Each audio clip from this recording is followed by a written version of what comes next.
so that the direction of the picture is in the script. Everything is in the script. Good morning, everybody. My name is Matt. This is the 24th Script Award Los Angeles, the 24th Roundtable we're having for this competition. Very happy to be back. And we have at least 3 writers this morning with us. So I'm not going to make a big speech. We're going to start right away, dive into it. And we want to know who you are, guys. So Mary, can you tell us a little bit about you? Where are you coming from, and a little bit quickly of your background? All right, you're catching me in northern Minnesota, right on the Minnesota-Canadian border. And so I'm in a little cabin, literally. It's living remote by choice and living small by choice, but it's a great place to write because then I have very few distractions. I'm an author of actually dozens of books, and this project comes from a book that I tried not to write. So I'll just give you a couple of book covers. This story, Frozen, not to be confused with Disney, came out a few weeks back. And it came from a little bit of history from a county history book here. The county I live in is an Ojibwe name called Couchiching. And in this history book, decades ago, I read a little bit about a young prostitute was found frozen in the snow. Somebody took her body and stood it up in the corner of the town hall meeting as a joke at the start of the meeting, and it caused quite a stir. That's all the history said. But I was writing books for kids, and I was writing books that were being turned into movies for American Girl and produced by HBO and Universal, and I could not take this on at the same time with a full-blown children's author's career. However, after 10 years of talking about it in my writers group, somebody said, Mary, just write the damn thing. So I finally decided, forget about audience, just write the story that needs to be told. So I wrote this first book thinking, how do I get at this history? Well, what if she had a 5-year-old daughter who followed her out into the snowstorm that night? And what if her mother has perished, but she has survived and is taken in out of Christian charity by a senator and his wife? 1920s, northern Minnesota, on the edge of lots of issues. Women's rights, just got the right to vote. Prohibition has just kicked in. And there's an early struggle for environmental, trying to save wilderness lakes from exploitation and industrial gain. So all of that was started here. I thought I was done, like, okay, I told the story that needed to be told. She gets her voice back and has the courage to use it. And then another story came along. That's not the one that you submitted to the festival. Well, this is what I'm telling about what I submitted. So this is the backdrop to it. It led to 2 more books. What I submitted then to the festival is inspired by these 3 books in this history. And what it is a television series pilot called Rainy Lake. And that is one of these Yes, I'm sorry. I'm going on too long. So sorry. If you're stealing all my questions from me, this is not gonna work. Sorry. Sorry. Carmen, you're next. Tell us a little bit who you are, where you're calling from, and a little bit of the pitch of your script. Yes, so I'm originally from Atlanta, Georgia. I moved to Fayetteville, North Carolina. It's a much smaller city. About 7, 8 years ago. I've been in the performing arts all my life. I've been doing ballet since I was 3 years old. And then I eventually went off into plays and things like that. As I was going throughout school, I've been in chorus and music and almost everything that you could possibly think of. I drove my mom crazy. I was a kid who wanted to be in everything. But then I turned 16. I actually ended up being bullied in middle school. And to cope with my bullying, we didn't have money for therapy. One of my literature teachers taught me how to write poetry. So I ended up writing all of these poems. And at 16, I decided to put on my own play with these poems. I choreographed it. I wrote it. I did the costumes. I was the stage manager. I did everything. And then that got wind of the mayor of Fairburn, Georgia. And he decided to produce a play for me. Well, he decided to produce the play that I had when I turned 17. So the mayor of Fairburn, Georgia, actually produced my second stage play. And then after that, that's when we moved to Fayetteville. And I was like, hey, I think I want to do film, just super random. And yes, so I decided to pick up a pen and start writing films, and that's what I've done. Sounds like it was meant to happen. It was just I like just, after step, it makes a lot of sense. I'm just Okay, an artsy kid. we'll go back to that. Forrest, your turn. So you came with a storyboard Yes. to the Script Award Los Angeles. Can you tell us a little bit about you and your background? Yeah, real quick about myself. I'm from the business background and I'm also a creative. That's kind of what I came up with, this trademark filmpreneur, because I always tell people, you know, it's about the art, but it's also about the business. So you got the entrepreneur in the film. You know, I've worked on this film here with a colleague of mine. He actually is a first-time filmmaker, and he had the concept to create a movie about a conflict with a team. And in this, you know, he didn't really have the direction, so we worked together. You know, I helped format it, and the movie is about, it's called The Wonderful Struggle of Natalie McLeod, and it's about a young girl who's faced with a crisis. And so in this crisis, she has to make some big decisions that a lot of people are facing. It's really a hot topic right now among women, but she's dealing with this and she's trying to figure out the best way to go about it. So that's a little bit about the film itself, and I'm sure we'll get into a little bit more about it as we talk. We will. Thank you for that. So, Mary, back to you. You gave us the background about the books you wrote before that pilot series you've been submitting to the festival. So, what is you mentioned about? It's a period piece. There's a murder. There's a lot of things going on, romance, all of that. It sounds like you have all the ingredients to what could be a very cool Hollywood TV show. That's what I'm envisioning. In my mind, I see a kind of a combination between Boardwalk Empire and Downton Abbey, because there's a lot of class struggles in this setting. Very rich, very, very underserved populations.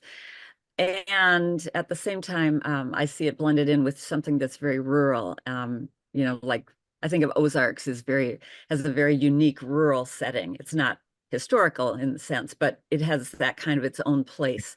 And I can see that in this northern setting. So yeah, that's what I see. And so at some point I kept thinking, I have people tell me that my writing in terms of my books is very cinematic. And at some point I thought I really would love to learn how to do screenplay writing. So during COVID, I thought I'm going to just take some online classes and see what happens. And I thought I would do just one novel as one film, but it was way too big. It was like, nope, this needs to be a television series. And this has just been learning as I go and letting the pieces fall into place. And it's so fun to win this award. You know, it's like, what a confidence booster. I hope it is. I think it's one of the roles that film festivals and script competitions play into that. It's to give you some feedback. It's to give you, okay, what you did, this is good. You should keep going down that route. So you have the pilot episode, or do you have more episodes already written? I have the pilot written and I have more episodes sketched out, but no, until I really get somebody interested, I'm going to just put my efforts into getting it out there and trying to get an interested producer. Because it's supposed to be a limited series, correct? Likely like a couple of seasons is what I see, not 15 seasons. But what do I know? Yeah, you never know. It depends on who you're going to meet right? and how this is going to work. Definitely. Okay. Carmen. Carmen.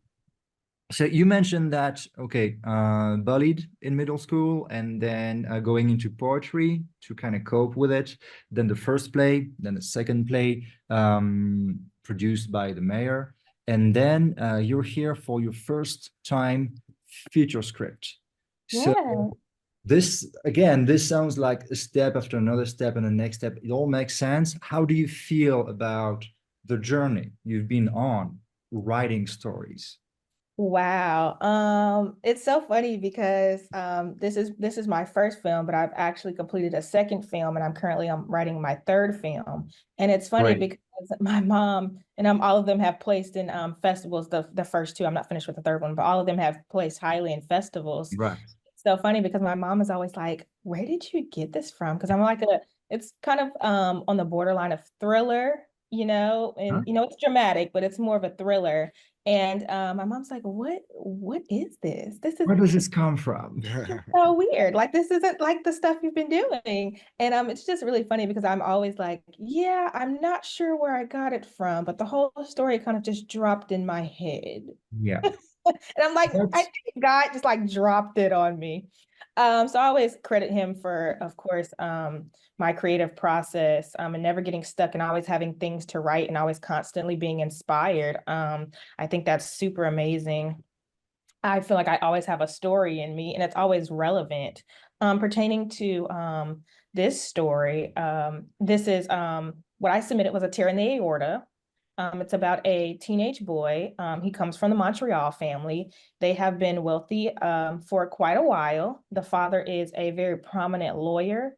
It takes place in Lake Norman, North Carolina. And if you know anything about Lake Norman, it is a very wealthy area full of water. It's one of the largest man-made lakes in North Carolina. So you can just imagine this lush ground, primarily Caucasian, just rich people everywhere. They're one of the very few African-American families who have that kind of wealth, who are on that land. And as the story progresses, it unfolds and unfolds. And the primary character, Logan, who is the son of the lawyer, Lance, he gets just trapped up into finding out that his family isn't who they say they are, that they aren't who they think, who they're not who he thinks they are. And it just really unpacks all of his trauma and uncovering the deception and the lies of his yeah. family and the lengths that they have gone to protect him, or at least that they think they're protecting him. And that's not the case at all. So I'm excited to get into it a little bit more, but I just wanted to give you a little bit. Thank you for that. It sounds really interesting. I would like to see that. Mhm. First, so the storyboard you submitted was for a 60 seconds trailer Yes. for a movie, but you've made the movie already?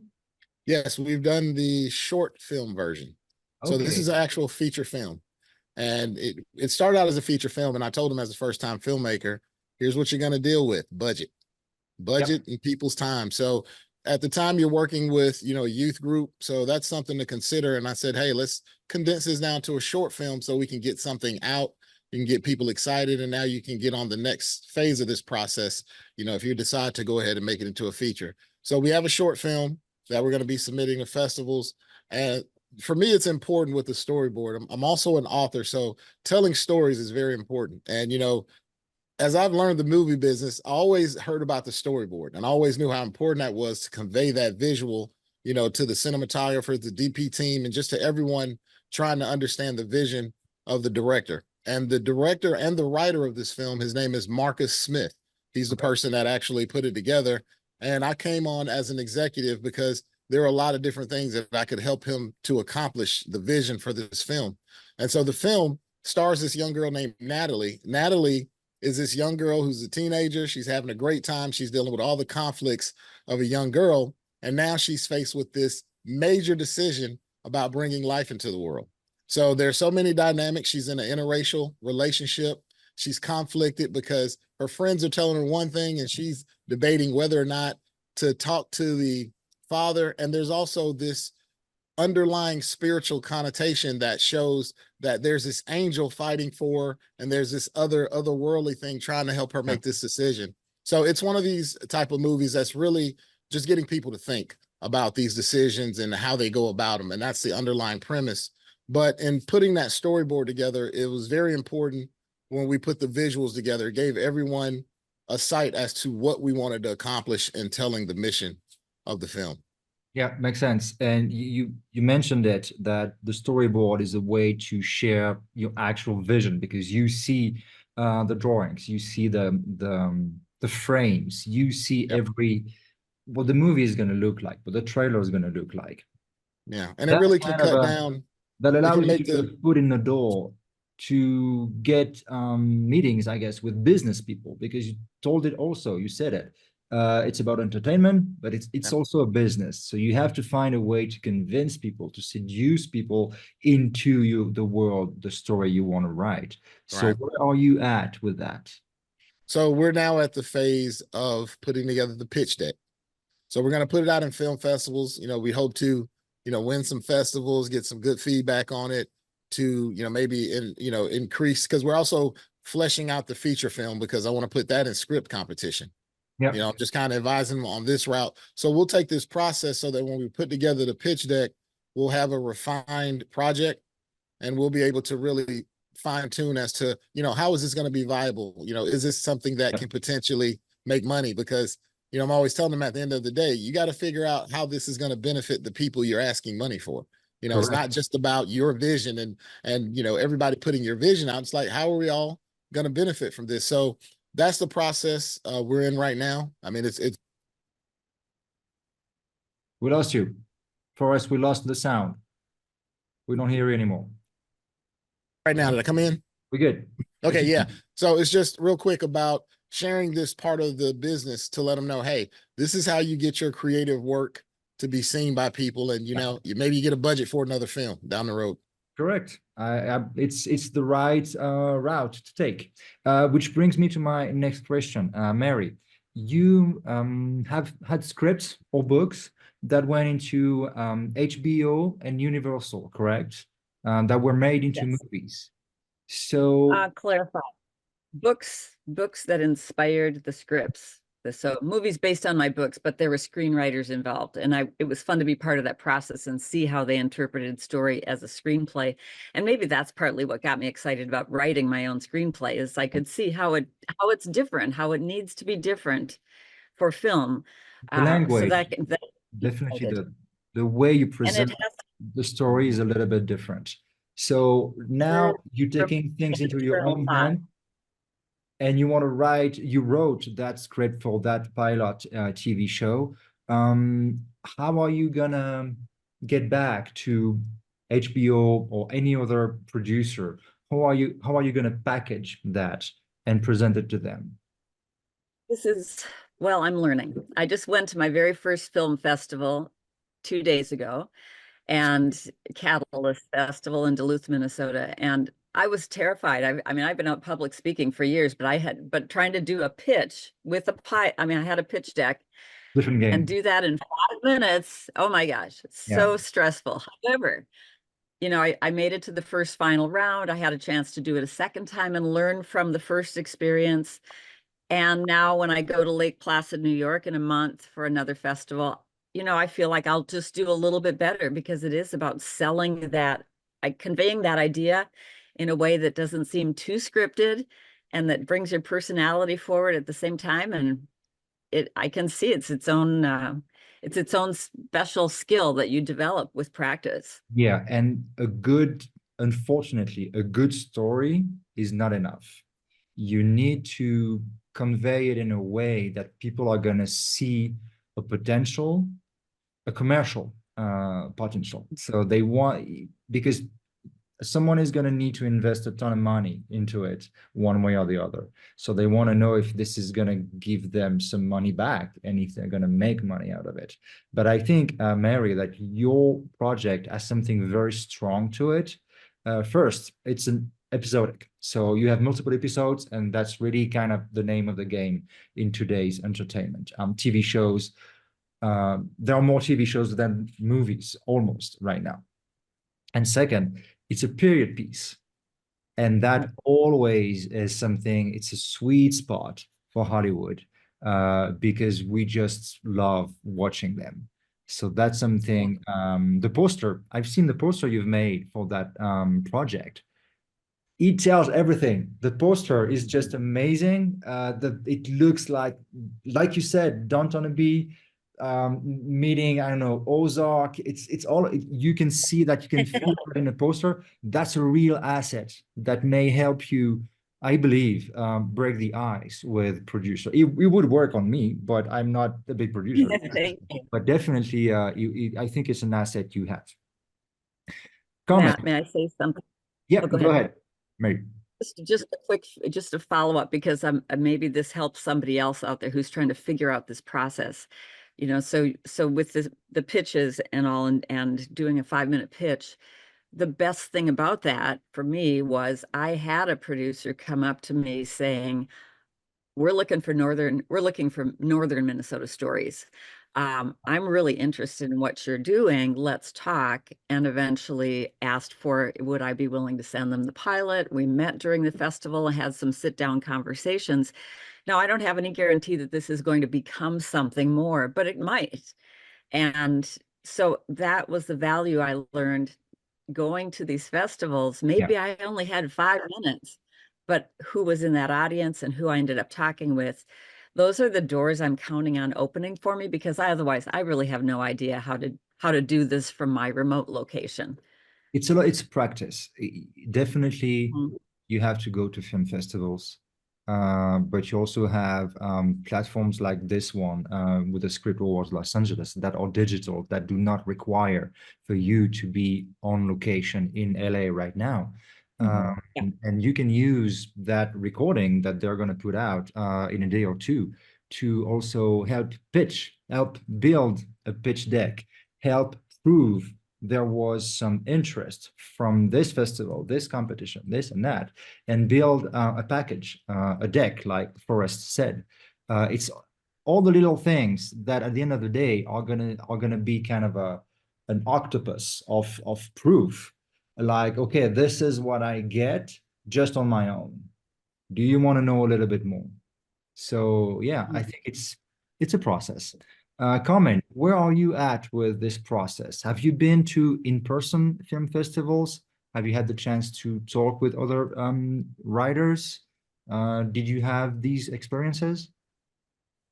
Yes, well, I haven't had the in-person experience. I actually have festivals planned out for next month in December. So like, well, most of them are like platformed into November and December, all like smashed in there. So that'll be my first time with that experience. But I have had a chance to pitch multiple times. My first 2 films, this film and my second film, I have had a chance to get a lot of feedback.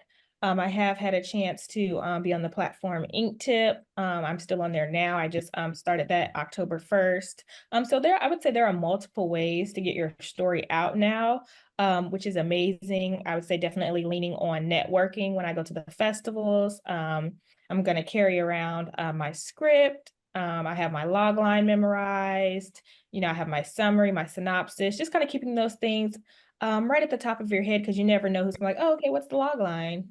Oh, okay, what's this? So I try and keep a lot of that on hand, whether it's on my phone or whether I have physical copies, because you never know. I just always You know try who and you're gonna bump into.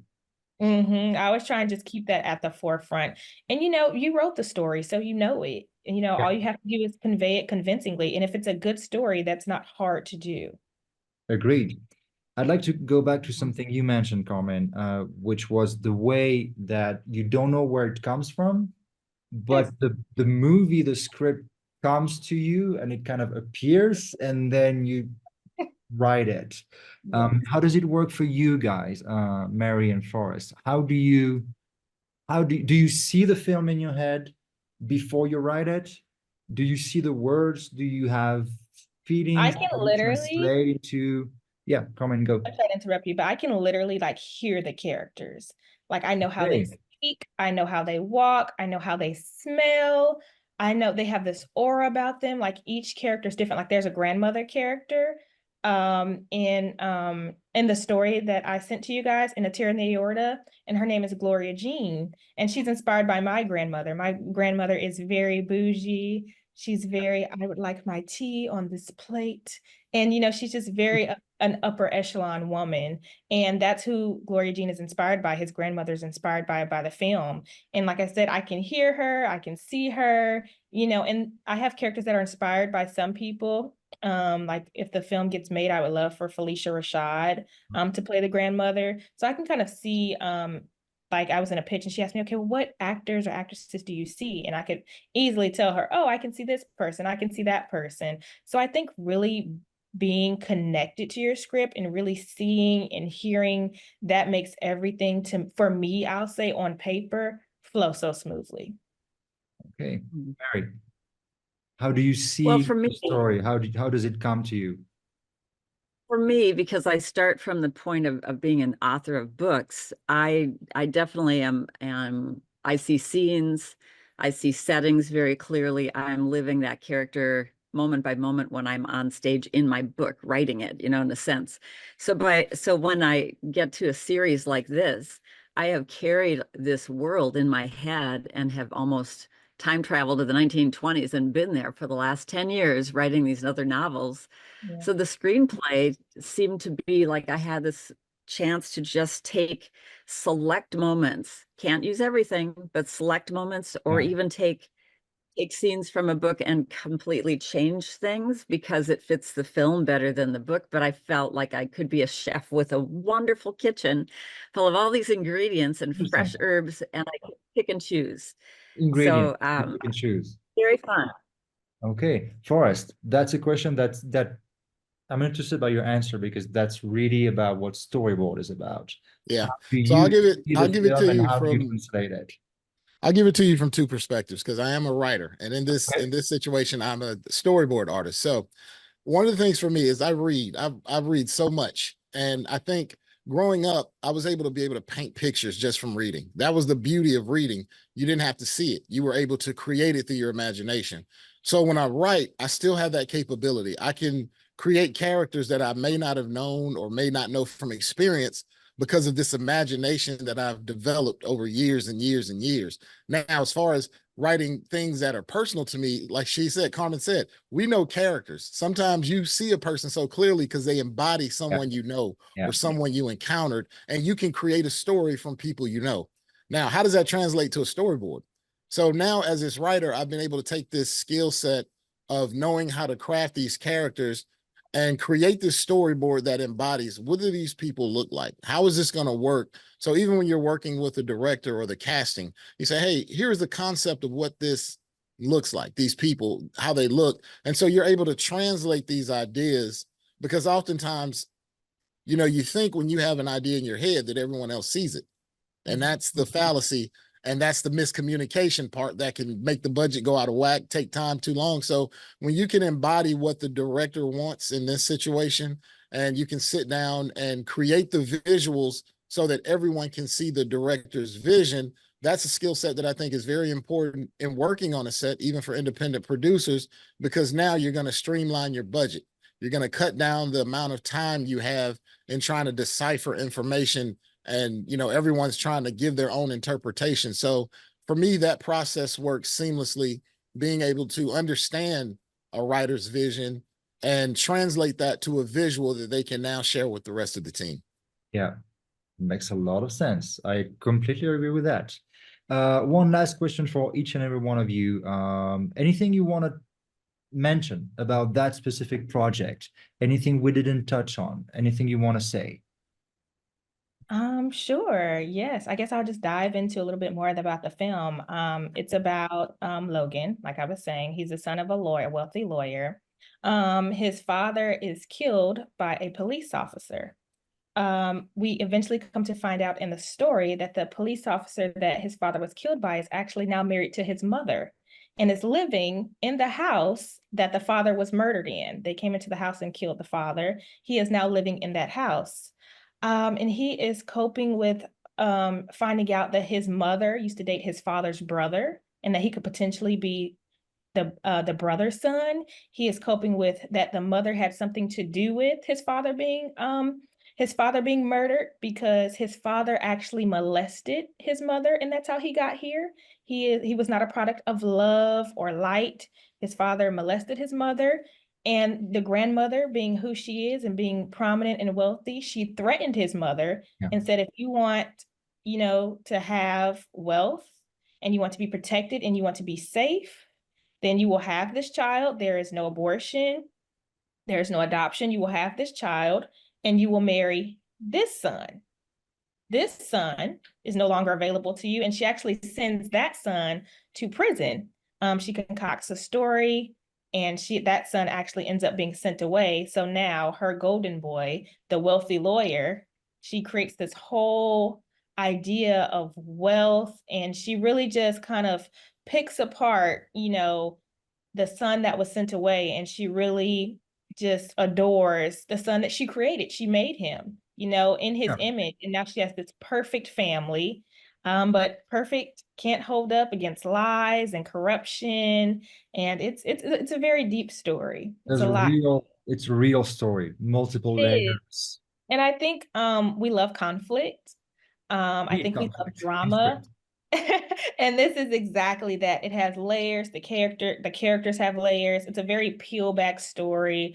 And it's very, I always tell people it's very suspenseful. Like it gives you from the production company, it gives you A24, it gives you a little bit of Bloomhouse Productions. So yeah, it's very ominous. It's very suspenseful. You know, it's a page turner for sure. Excellent. Mary. You know, I think that I've been working on this log line, so maybe what I submitted is has changed even. I started focusing on episode 1, which is really Sadie's story. She's 16. She stumbles upon photographs that she was not meant to see, and they are of her mother, who is this prostitute found frozen in the snow. Sadie hasn't spoken since 11 years, since she was also found in the snow. As memories come back after discovering the photographs, so does her voice, and there are those who would wish she would be silent. Yeah. So that's sort of her story. However, then I went and I looked at the Downton Abbey log line and realized that it pointed to that larger arc of the whole series, Right. which is like Lord Grantham discovers that the Titanic went down and his nephew, heir to Downton Abbey, is on that ship, putting into question who gets the estate, right? And that's the overarching third question. So then I thought, okay, so here's my newer log line. In 1920s northern Minnesota, a senator's 16-year-old foster daughter discovers her mother was murdered, setting in motion a search for truth, justice, and a fight to save northern wilderness lakes. It's broader. It's broader, but also bigger stakes. Bigger stakes. So I'm still working on this, but you know, it is because that one pilot is one episode only, and there's the big picture and trying to convey that. So it's a challenge, but you know, it's all storytelling, whether you have to get it down to a log line or a full script. A script is a living thing. It has to change. It has to evolve until the moment you film the actual scene. Actors are going to change things, are going to change lines. The DP is going to give you some ideas to change the lighting, the angle, anything. So a script has to be a living thing that's going to drive the whole thing, but also it has to be malleable a little bit. Forrest, one last thing from you? Yeah, so I'll give you a little bit of the log line for The Wonderful Struggle of Natalie McLeod. A teen faces confusion and possible misdirection. Big decisions must be made. To choose wisely, she will have to look beyond herself. This film will deal with your spiritual beliefs, the political connotations that are dealing with a woman's rights about her body and life. It's something that's going to make people think. It's a relevant topic that's big around the world, and it's something that I think is relevant for all women. I normally don't like to say that, but this is a topical thing that is relevant to all women in this situation about their body, their choice. And so it's just getting something that makes people think. And, you know, it's a teen girl who's facing big decisions. And so now she has this wonderful struggle to figure out how she's going to approach this in life. So that's the premise for The Wonderful Struggle of Natalie McLeod. Okay. Thank you guys for all these details and that kind of open window into how you write and what you write. Congratulations, because the three of you are winners in your categories for the Script Awards in Los Angeles. Oh, yeah. Very cool. Congrats about that. And I'm pretty sure, based on what I hear today, I'm pretty sure that you are definitely on the right track, and we're going to hear from you again pretty soon. Thank you very much. Have a very good rest of your day and be in touch. Okay? Thank you. Have a great one. All right, take care. Bye-bye. So that the direction of the picture is in the script. Everything is in the script.